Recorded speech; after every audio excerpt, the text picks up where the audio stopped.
Sneha steel and furniture centre Salgare. आमच्याकडे steel भांडी, संसार उपयोगी साहित्य, sofa set, furniture, cooler, dining table, आटा चक्की व इतर साहित्यांचे एकमेव ठिकाण एक, व्हरायटी अनेक। आता शुभ मुहूर्ताची सुरुवात सलगरेतील स्नेहा स्टील मधील खरेदीनेच। वाजवी दर, सजवा फर्निचरने तुमचे घर। सर्व साहित्यावर बजाज फायनान्सची खास सोय उपलब्ध। स्टील भांड्यांना 5 वर्षे गॅरंटी, तर फर्निचर साहित्यास किडवाळीपासून लाईफ टाइम वॉरंटी। खात्रीशीर खरेदीसाठी मिरज पूर्व भागातील एकमेव ठिकाण Sneha steel and furniture centre Salgare. आमचा पत्ता रवींद्र वस्त्रनिकेतन शेजारी सलगरे। संपर्क 90 96 25 91 38।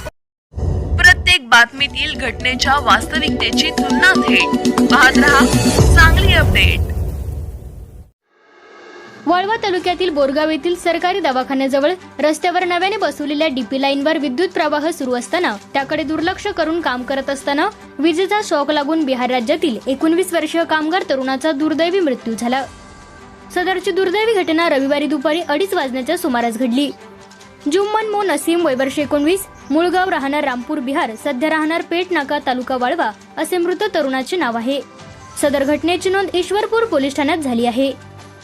याबाबत वायझर किशोरी इन्फ्रास्ट्रक्चर प्रायव्हेट लिमिटेड या कंपनीचा सिनियर सुपरवायझर धीरज कुमार गोरेलाल विश्वकर्मा याने फिर्याद दिली आहे।